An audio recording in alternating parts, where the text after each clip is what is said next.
प्यारे बच्चों, आप सभी को नमस्कार।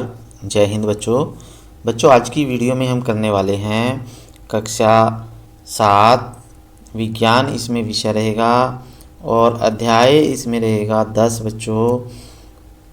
विद्युत तथा उसके प्रभाव अध्याय का नाम है और ये अभ्यास के प्रश्न उत्तर करेंगे और नए सिलेबस के अनुसार करेंगे जो 2023 में सिलेबस चेंज हुआ है उसके अनुसार करेंगे बच्चों।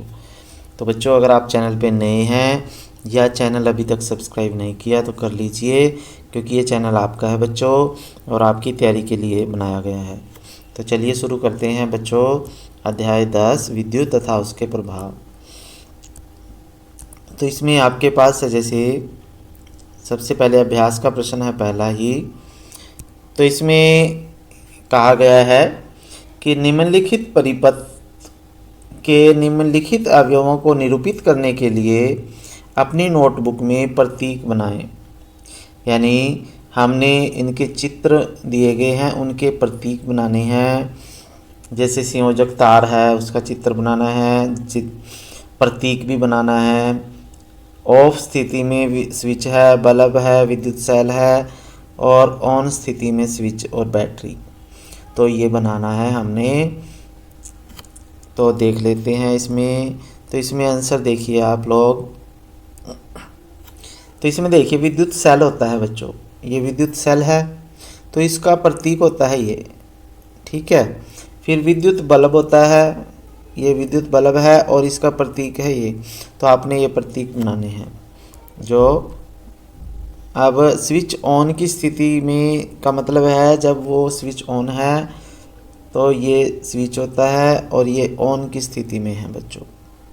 फिर स्विच ऑफ की स्थिति में होता है जो, तो इसमें जो कनेक्शन होता है बीच में से टूटा होता है।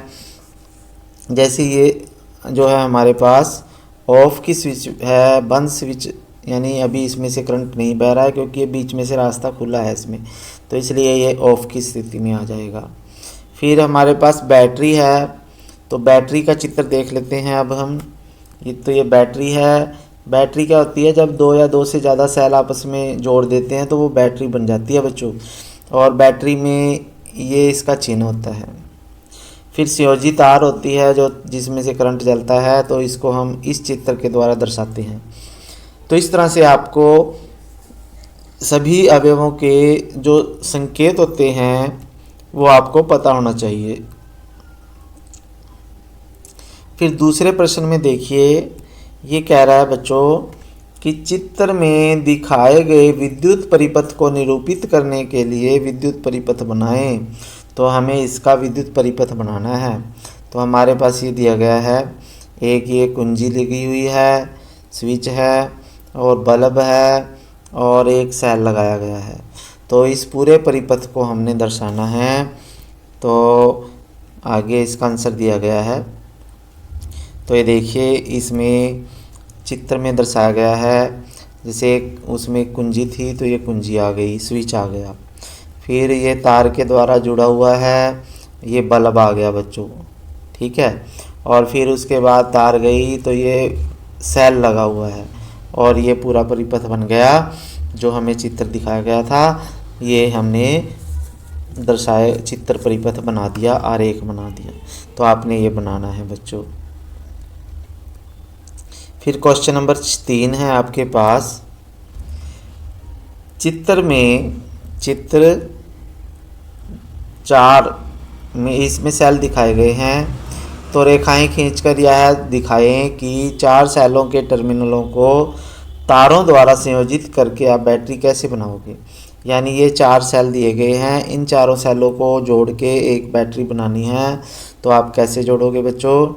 तो हम जोड़ेंगे, जैसे इसका तो नेगेटिव है, ये इसको पॉजिटिव के साथ जोड़ देंगे और फिर इसका ये नेगेटिव है अगले वाले पॉजिटिव के साथ, फिर ये नेगेटिव है तो ये पॉजिटिव के साथ।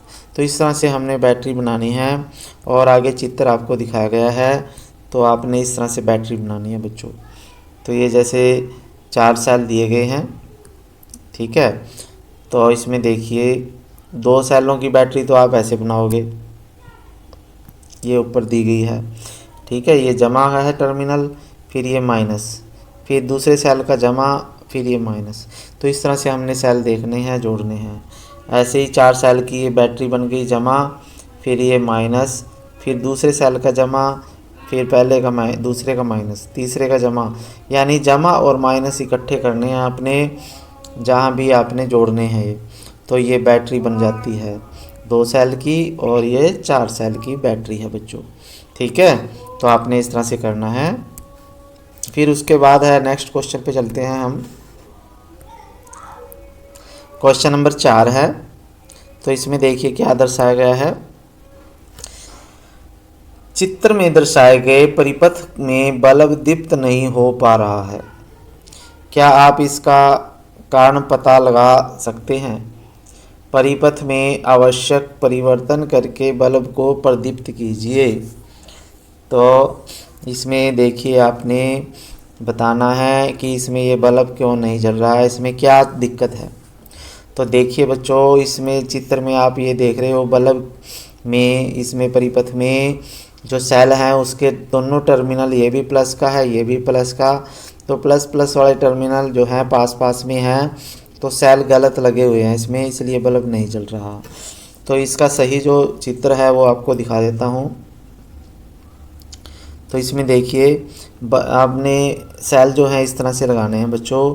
ये जमा आ गया, जैसे जमा वाला सिरा, फिर माइनस वाला सिरा, फिर दूसरे का जमा वाला सिरा, फिर माइनस वाला सिरा।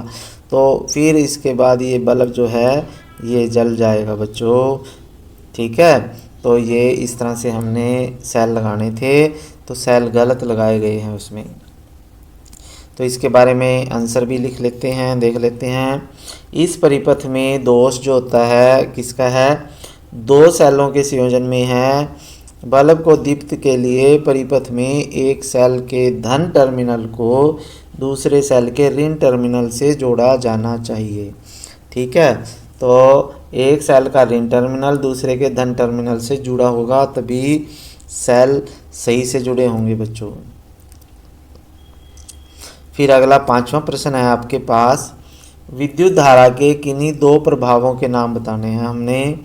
तो पहला प्रभाव है बच्चों, विद्युत धारा ताप और प्रकाश उत्पन्न करती है। यानी जब भी किसी विद्युत के यंत्र में से विद्युत धारा गुजारते हैं, तो विद्युत के द्वारा एक तो तापमान अधिक होता है, यानी गर्म हो जाती हैं सभी वस्तुएं, और एक प्रकाश उत्पन्न करते हैं जैसे विद्युत बल्ब। फिर विद्युत धारा एक चालक को अस्थायी चुंबक में बदल देती है। यानी जिस चालक में से भी विद्युत धारा गुजरती है, बिजली गुजरती है, तो वो उच्च समय के लिए चुंबक बन जाता है, अस्थायी चुंबक होता है, वो विद्युत चुंबक कहते हैं उसे बच्चों। ठीक है, तो ये 2 प्रभाव हैं, ये आपको याद करने हैं। फिर प्रश्न 6 है बच्चों। जब किसी तार से धारा प्रवाहित करने के लिए स्विच ऑन करते हैं, तार के निकट रखी चुंबकीय सुई अपनी उत्तर दक्षिण स्थिति में विक्षेपित होती है, तो इसका क्या कारण है बच्चों? तो इसमें देखिए, जब तार में विद्युत धारा प्रवाहित की जाती है, तो यह कंपास को अपने निकट उत्तर दक्षिण स्थिति में चुंबक की तरह विक्षेपित कर देती है। इसे धारा का चुंबकीय प्रभाव कहते हैं। जैसा कि हम जानते हैं कि दिक् सूचक की सुई एक पतले चुंबक की बनी होती है। जब यह सुई अब किसी अन्य चुंबक के संपर्क में आती है, तो चुंबक के समान ध्रुव एक दूसरे को प्रतिकर्षित करते हैं और विपरीत ध्रुव एक दूसरे को आकर्षित करते हैं, तो सुई में विक्षेपण देखा जाता है। इस मामले में तार जो है चुंबक की तरह कार्य करती है और दिक् सूचक की सुई में विक्षेपण उत्पन्न होता है। तो जब भी किसी चालक तार में से विद्युत धारा गुजारते हैं, तो वो चुंबक बन जाता है बच्चों, जिसे विद्युत चुंबक कहते हैं। तो और चुंबकीय सुई भी चुंबक होता है। तो जब एक चुंबक को दूसरे चुंबक के पास लाते हैं ना, तो उसमें विक्षेपण आ जाता है। ठीक है, तो इसलिए चुंबकीय सुई में विक्षेपण आता है। तो ये प्रश्न आपने लिख लेना है बच्चों और याद करना है आपने। फिर क्वेश्चन नंबर 7 है। तो इसमें देखिए आपके पास, यदि चित्र में दर्शाए गए विद्युत परिपथ में स्विच ऑफ किया तो क्या चुंबकीय सुई विक्षेपण दर्शाएगी। तो ये देखिए आपके पास ये जो कुंजी है, जो स्विच है वो ऑफ है, और ये विद्युत बल्ब है, और ये तार है जो, और ये बीच में ना चुंबकीय सुई रखी हुई है बच्चों, और ऊपर से इसके तार ऐसे लपेटी हुई है ये, और फिर ये तार ऐसे आ रही है इधर। तो जब ये कुंजी को हम नहीं लगाएंगे, यानी जब स्विच ऑफ रहेगा, तो इसमें से विद्युत धारा जो है नहीं गुजरेगी, और जिससे चुंबकीय सुई जो है कोई भी विक्षेपण नहीं दर्शाएगी बच्चों। लेकिन जब इसको हम इससे जोड़ देते हैं चुंबकीय सुई को, विक्षेपण दिखेगा फिर। क्यों? क्योंकि इसमें से विद्युत धारा गुजरेगी। ठीक है, विद्युत धारा कब गुजरेगी? वैसे इसमें जो है सेल भी नहीं है, एक सेल लगाना पड़ेगा या बैटरी लगानी पड़ेगी, तब विक्षेपण होगा बच्चों। तो इसलिए इसका आंसर आप लिखोगे नहीं, क्योंकि इस परिपथ में विद्युत धारा का कोई भी स्रोत नहीं है, या बैटरी नहीं है, या सेल नहीं है, इसलिए इसमें कोई भी विद्युत धारा प्रवाहित नहीं होगी, क्योंकि विद्युत धारा देने वाला ही इसमें नहीं है। ठीक है, तो आपने ये लिख लेना है बच्चों। फिर है क्वेश्चन नंबर 8, इसमें खाली स्थान भरने हैं, तो ये देख लेते हैं बच्चों। एक सेल के लिए प्रतीक में लंबी लाइन जो होती है वो क्या होती है बच्चों? जब सेल बनाते हैं ना हम, जैसे ये सेल है, इसमें एक लंबी लाइन होती है और एक छोटी लाइन होती है, तो ये सेल है। तो जो लंबी लाइन होती है ना ये, तो ये जमा होती है, धन टर्मिनल होती है, और ये जो छोटी लाइन है ये माइनस या ऋण टर्मिनल होती है बच्चों। तो यहाँ पे धन टर्मिनल आ जाएगा, तो नीचे दिया गया आंसर ये ए का धन टर्मिनल। ठीक है, फिर उसके बाद अगला क्वेश्चन है इसी में, 2 या 2 से अधिक सेलों के संयोजन को बैटरी कहते हैं। जब 2 या 2 से अधिक सेल आपस में मिलते हैं तो वो बैटरी बनाते हैं बच्चों। फिर सी है, जब किसी विद्युत हीटर के स्विच को ऑन करते हैं तो इसका जो फिलामेंट होता है वो लाल हो जाता है। विद्युत हीटर में जो तार होती है ना, जो लाल हो जाती है, उसे फिलामेंट कहते हैं बच्चों। फिर है, विद्युत प्रवाह के तापीय प्रभाव पर आधारित सुरक्षा उपकरण को फ्यूज कहते हैं। तो यहाँ फ्यूज आ जाएगा, क्योंकि फ्यूज तार होती है जो वो विद्युत धारा के तापीय प्रभाव पर काम करती है। तो जब अधिक विद्युत धारा आती है तो फ्यूज पिघल जाता है और परिपथ टूट जाता है, और जिससे हमारे घर के सभी उपकरण सुरक्षित रहते हैं बच्चों। फिर उसके बाद आपका 9वां क्वेश्चन आया बच्चों, ये समझ लेते हैं। तो सत्य और असत्य बताने हैं।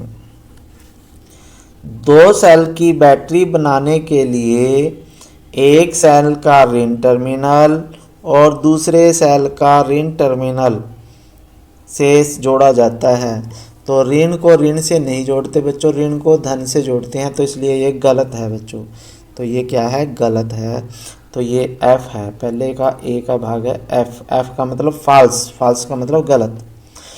फिर है B, जब फ्यूज के माध्यम से विद्युत धारा एक निश्चित सीमा से अधिक हो जाती है तो फ्यूज तार पिघल जाता है और टूट जाता है। तो ये सही है बच्चों, ये B का ट्रू है बच्चों।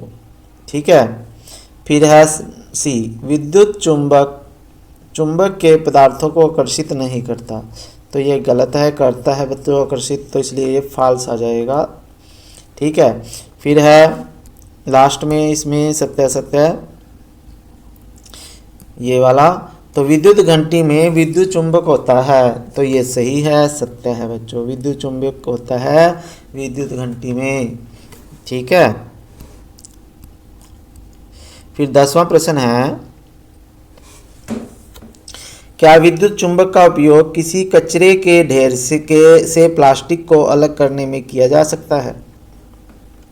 नहीं बच्चों, क्योंकि प्लास्टिक की थैलियां जो है चुंबक द्वारा आकर्षित नहीं होती, इसलिए इन्हें विद्युत चुंबक द्वारा अलग नहीं किया जा सकता। प्लास्टिक की थैलियां चुंबकीय सामग्री नहीं हैं, केवल लोहे जैसी चुंबकीय सामग्री को हम चुंबक द्वारा अलग कर सकते हैं बच्चों। तो प्लास्टिक जो है चुंबकीय पदार्थ नहीं है, इसलिए हम उसको चुंबक के द्वारा अलग नहीं कर सकते। फिर 11वां प्रश्न है बच्चों, मान लीजिए कोई मिस्त्री आपके घर में विद्युत परिपथ में कोई मरम्मत कर रहा है। वह तांबे की तार को फ्यूज के रूप में उपयोग करना चाहता है। क्या आप इससे सहमत होंगे कि आपने अपने उत्तर का जो कारण बताइए भी सहमत हैं या नहीं हैं? तो हमारे घरों में बिजली के उपकरणों में आपने देखा होगा ये फ्यूज होते हैं बच्चों, और ये इसमें बीच में एक फ्यूज तार लगी होती है जिसे फ्यूज तार बोलते हैं। ठीक है, तो इसकी जगह पे हम ये मिस्त्री जो है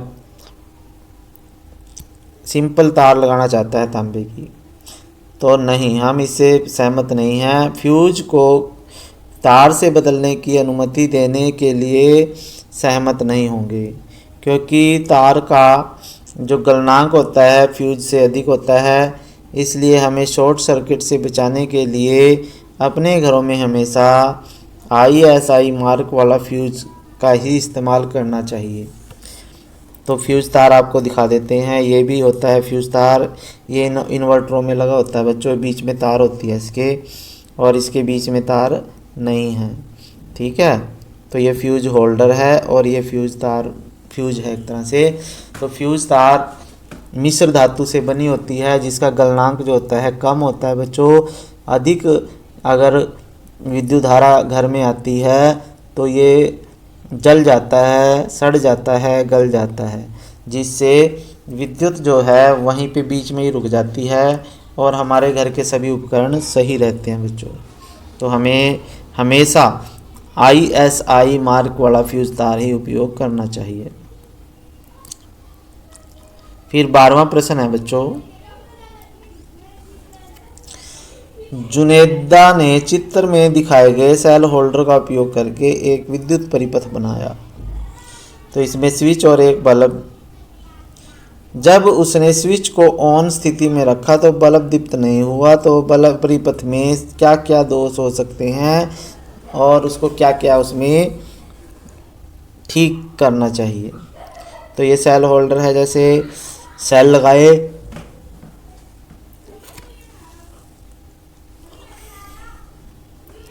तो इसमें सेल लगाया इसने और बल्ब लगाया तो बल्ब नहीं जला, तो क्या क्या कहाँ दोष हो सकता है बच्चों? एक तो सेल सही श्रृंखला में रखना महत्वपूर्ण है। पहले सेल के पॉजिटिव टर्मिनल को दूसरे सेल के नेगेटिव टर्मिनल से जोड़ा जाना चाहिए। स्विच ठीक से बंद होना चाहिए। बल्ब फ्यूज नहीं है होना चाहिए। तो अगर जुनेदा की इन सब की जांच करेगा तो बल्ब ज़रूर जलेगा। ठीक है, तो सबसे पहला काम क्या होता है बच्चों? सबसे पहला काम तो है इन सेलों को सही ढंग से लगाना। ठीक है, फिर ये टर्मिनल जो होते हैं जहाँ पे जोड़ लगाते हैं वो चेक करने।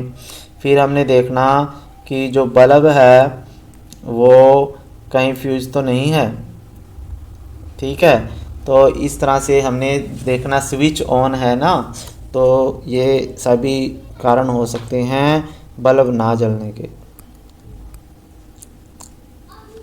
फिर 7वां प्रश्न है, चित्र में दिखाए गए परिपथ में कै जब स्विच ऑफ स्थिति में हो तो क्या कोई बल्ब जलेगा? और कै स्विच को ऑन स्थिति में लाने पर ABC बल्ब किस क्रम में जलेंगे? तो ये क्या है बच्चों? बैटरी है, ये सेल A है, ये सेल B है और ये सेल C है। तो जब हम स्विच ऑन करेंगे, कुंजी को बंद करेंगे तो क्या होगा बच्चों? तो इसका आंसर देख लेते हैं। अगर हम कुंजी को ऑफ की स्थिति में रखेंगे तो कोई भी बल्ब नहीं जलेगा, लेकिन जैसे ही हम कुंजी को ऑन करेंगे, दबाएंगे, मिलाएंगे तो सभी बल्ब जो हैं एक साथ जलेंगे। A, B, C तीनों के तीन बल्ब जो हैं एक साथ जलेंगे बच्चों। तो बच्चों ये अभ्यास के प्रश्न उत्तर थे इस पाठ के। आपको सभी पाठों के अभ्यास के प्रश्न उत्तर इसी चैनल पे मिल जाएंगे। इसी 7वीं कक्षा की प्लेलिस्ट बनाई हुई है, उसमें 13 के 13 पाठ हैं विज्ञान के, और सभी पाठों के अभ्यास के प्रश्न उत्तर आप वहां से देख लीजिए, समझ लीजिए और अपनी कॉपी में ज़रूर किया करो बच्चों। ठीक है बच्चों, फिर मिलेंगे। Thank you. जय हिंद बच्चों।